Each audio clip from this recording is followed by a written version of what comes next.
कहानी ख्वाबों की राह।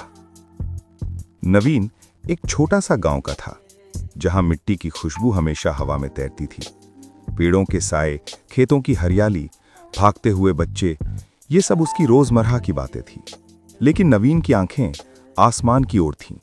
वो एक दिन शहर जाएगा, सपने पूरे करेगा। दोस्तों, आप हमारे चैनल पर पहली बार आए हैं तो डेली यूट्यूब लाइव को सब्सक्राइब करना ना भूलें। चलो शुरू करते हैं। नवीन के पिता रामू किसान थे। सुबह होते ही सूखे खेतों में हल चलाते, शाम तक थके थके लौटते। माँ सीता घर संभालती, बर्तन, खाना, कपड़े, बच्चों की देखभाल। नवीन उनके इकलौते बेटे की तरह था। ऊपर दो बहनें थीं जो स्कूल जाती थीं। गरीबी थी लेकिन प्यार था, संघर्ष था लेकिन हिम्मत भी थी। नवीन की उम्र हुई कि वो पढ़ाई शुरू कर सका। गांव की सरकारी स्कूल में सुबह जल्दी उठना, धूल भरी सड़कें पार करना, स्कूल की लाल ईंटों की इमारत, सब नया, सब चुनौती। लेकिन नवीन को सीखने की भूख थी। मैथ की समस्या सुलझाना, हिंदी की कविता लिखना, हर दिन कुछ नया। एक दिन स्कूल में शिक्षक ने कहा कि शहर में बड़े स्कूल हैं जहां छात्र छात्राएं कंप्यूटर सीखते हैं, लाइब्रेरी है, लैब है। उन बच्चों के सपने सुनकर नवीन की धड़कन तेज हुई। उसने वादा किया अपने आप से, मैं किसी दिन उन स्कूलों में पढ़ूंगा, मैं अपने माता पिता की हालत बदलूंगा। लेकिन गांव और शहर के बीच झूलता हुआ एक पुल था।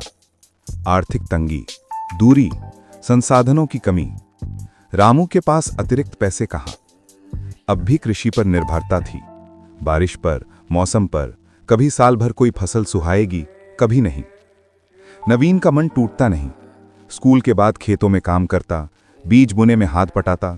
जब मजदूरी मिलती तो 3 पैसे कमा लेता। रात को घर पर मोमबत्ती की रोशनी में किताबें पढ़ता। अक्सर सोचता, अगर बिजली मिल जाए, अगर किताबें मिल जाएं, सपने कितना आसान हो जाएंगे। वहीं गांव में एक नई लड़की आई, रिया। उसका परिवार शहर से कुछ समय के लिए गांव में रहने आया था क्योंकि पिता की तबीयत खराब हो गई थी। रिया पढ़ती बहुत थी, कविताएं लिखती थी और उसकी हंसी किसी तितली की तरह हल्की थी। जब जब नवीन और रिया मिलते तो इंतजार होने लगता दोनों को अगले दिन का, पढ़ने का, बोलने का, सपने बांटने का। रिया ने नवीन को बताया कि शहर में प्रतियोगी परीक्षाएं होती हैं, छात्र छात्राओं को छात्रवृत्तियां मिलती हैं और प्रतिभा अगर सच्ची हो तो संसाधन कम होना कोई रुकावट नहीं है। इस विश्वास ने नवीन को और मजबूती दी। समय बीता। नवीन ने गांव की कक्षा 8 में परीक्षा टॉप की। उन पैसों से जो खेतों की मजदूरी और छोटे मोटे कामों से जुटे थे, उसने किताबें खरीदी, ट्यूशन की फीस दी। रिया की मां ने मदद की। थोड़ा थोड़ा हम सब मिलकर करेंगे, उसने कहा। नवीन के स्कूल में राज्य सरकार की छात्रवृत्ति की योजना आई। अपेक्षाएं बड़ी थीं। उसने आवेदन किया, लेकिन बाधाएं अभी भी थीं। स्कूल जाने के लिए दूरी, आने जाने में खर्च, आलू मंडी में पिता के समय समय पर काम, मां की बीमारी कभी कभी परेशान कर देती। लेकिन नवीन ने हार नहीं मानी। संघर्ष और दृढ़ता से, रिया के सहयोग से वो गांव के एक छोटे से पुस्तकालय गया जहां मुफ्त पढ़ाई की व्यवस्था थी। शाम को वहां जाकर वो गणित के अध्याय पढ़ता, अंग्रेजी की शब्दावली याद करता। रिया भी साथ होती, कभी कविता सुनाती, कभी कहानियां।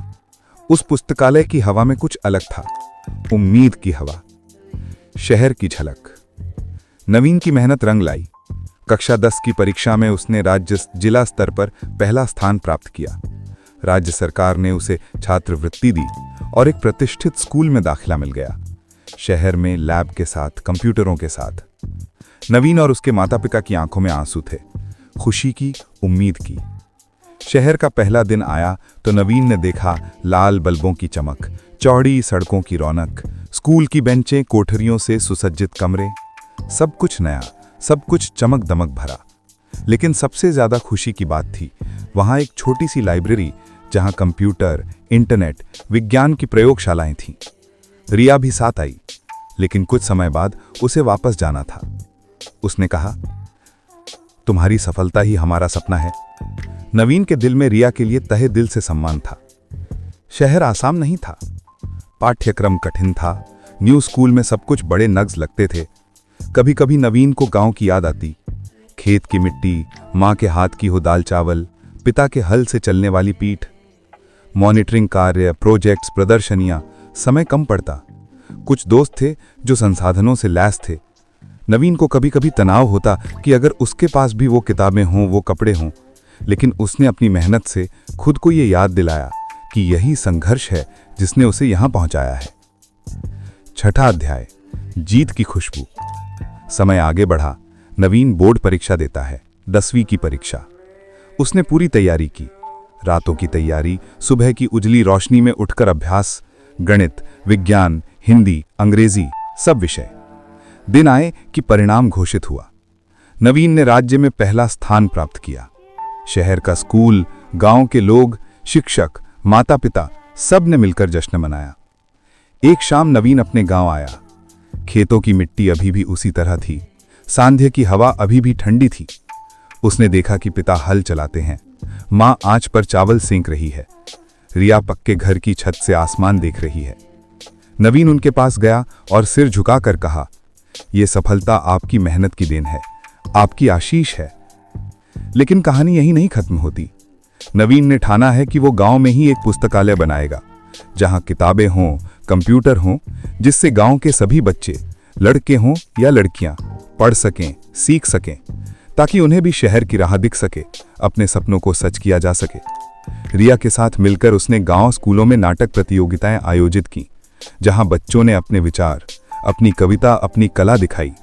नवीन और रिया ने गांव के गांव घूमकर बताया कि सपने बड़े नहीं, कोशिश बड़ी होनी चाहिए।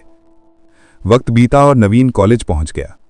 इंजीनियरिंग करना चाहता था, लेकिन उससे भी ज्यादा उसकी ख्वाहिश थी कि वो गांव लौटकर गांव का चेहरा बदले, सड़कों को पक्का करे, पानी को साफ करे, बिजली की बाधा दूर हो, ताकि कोई और बच्चा गांव की अंधेरी रातों में किताबों की रोशनी ना देखे, बल्कि दिन ही पढ़ने लिखने में बीते। ये कहानी सिर्फ एक लड़के की नहीं है, बल्कि हर उस इंसान की है जिसके भीतर ख्वाब हैं, संघर्ष हैं, आशा है। ये कहानी बताती है कि परिस्थिति चाहे कितनी भी कठिन क्यों ना हो, अगर इरादा साफ हो और मेहनत हो तो कोई भी सपना अधूरा नहीं रह जाता। तो मिलते हैं दूसरे कहानी।